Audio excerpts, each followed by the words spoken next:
tribute training is obviously a massive part of the Hunger Games. It gets the kids ready for what they're going to face really in the arena. It gives them a chance, which sounds morbid, but that's what it is. It gives them a chance to eliminate the competition. So let's look at a breakdown of how it actually works, and also how I think it would be for each of the districts, being if they're poorer or if they're one of the richer districts. So as we know, tribute training is a multi-day training program where the capital basically has the tributes there, and they look at basic survival tactics, so starting a fire, making fishing lures, or in the case for Mitch in Sunrise and the Reaping, he learned how to make a bomb. But they also learn combat skills, and they get a chance to kind of showcase them. So when, for instance, Katniss is going into the games for the first time, and she's got the bow, and you know, she's shooting things, Peter picks up the barrel and he throws it. They are kind of showing what they can do. They're giving the other tributes a taste of what they're able to do. Now that could be a good thing or a bad thing. Good thing in the sense that it can kind of cause a bit of intimidation maybe, but also bad because you're kind of giving your game away, aren't you? So the idea behind it, on paper at least, is to give the tributes a fair shot by teaching them those survival skills, you know, finding water, finding food, signs of life, that sort of thing. But obviously it's not fair for everyone because no one is the same, no one is built equally, and that's a whole kind of different thing entirely. It also helps the game makers look at the tributes and see who's got potential, who is maybe the favourites, and I think to an extent, because you do have people in the districts who place bets on others, and I'm sure that happens in the capital as well, it gives them a chance to set those odds as well, you know, who's most likely to win, you know, who's going to go out first, that type of thing. As I've mentioned, it also gives people a chance to show off their strength, but also it's a critical time in which they can make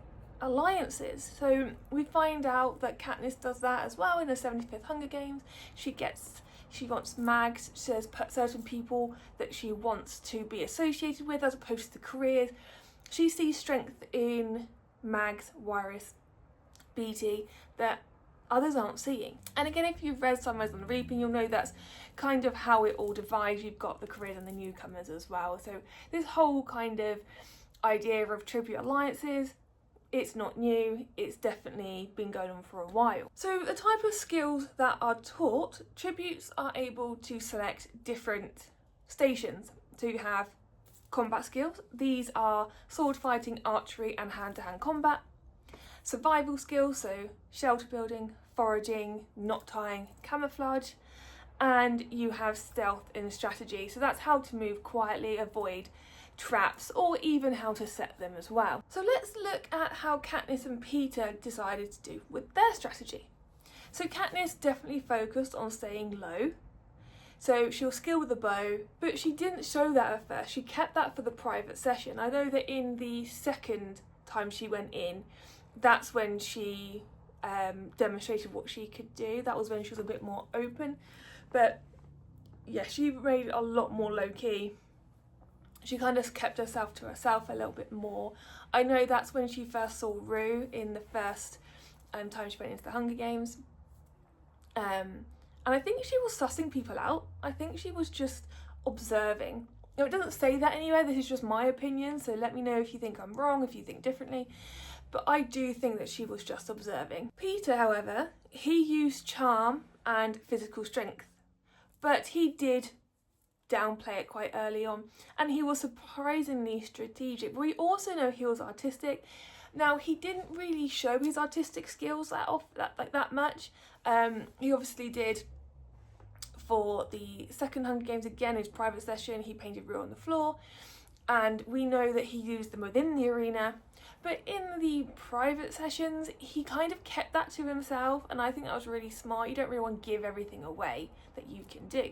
So talking about private sessions, so each tribute does get a short session with the game makers. So this is obviously where Katniss famously shoots that arrow into the apple in the pig's mouth after being ignored, which got her an 11 out of 12, which is really rare. And I think the following year, when she had to go back in, that's when they put that kind of, it's not a window, but that kind of window up because of what had happened the last time she was there. So why does it matter? It sets the tone for how the tributes are going to be perceived in the arena. And it also gives sponsors an idea of how they may be able to help the tributes. But as I've mentioned, it kind of is a psychological game. Now, I didn't say it in so many words, but you can either appear strong and you're threatening, or you can appear weak and be a target, although you could be underestimated because actually you may just be keeping things back. You may not be as weak as you're letting off that you are. So let's look at the districts themselves and kind of how they may have fared. So we know that districts 1, 2 and 4 were the career districts. So they are actually trained for the Hunger Games from a young age, and they're kind of trained illegally because they are the wealthier districts. I think eyes got turned away a bit. So before the reaping, formal training isn't actually permitted, but the capital have their favourites because of the goods that 1, 2 and 4 offer. They're very happy to turn a blind eye and you know what, we don't know what's going on, it's fine. You then have the middle district, which is 3, 5 and 6. So these are more focused on industry and technology. The tributes don't tend to have formal training, but they can be very clever or have niche skills. And then we have those poorer districts, which is district 7 to 12.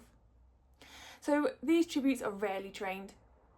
They mostly come from harsh environments and they rely on luck or raw survival skills. Outside of the career districts, most tributes only start training once they've been reaped. The careers have a big head start, but occasionally tributes from the poorer or middle district can really surprise people, especially if they're resourceful enough or they're simply just clever. So looking at people like Katniss, so Katniss, she hunted. So she had the survival skills of hunting and using a bow. She was able to hunt people. She was able to follow tracks. Peter, from working in the bakery, was able to lift a lot, and also from being able to do artwork on bread and pastries and things, he was able to disguise himself. Rue was very small and very quick and light, so she was able to hide up trees and not be noticed. Now these are people from the poorer districts, but their attributes cannot be ignored because, brute strength isn't everything, and sometimes it can be your downfall. But that's it for this video, guys. If you were interested in what the districts themselves actually provided for the capital, I've done a whole video on that. Do go check that out. Don't forget to subscribe. We've got so much coming out this year. I don't want you guys to miss out, but do let me know if there's anything that you would like to see, new franchises, you want to see hauls, reviews, anything like that. Let me know. I'm always happy to look at new stuff. But until next time, you take care.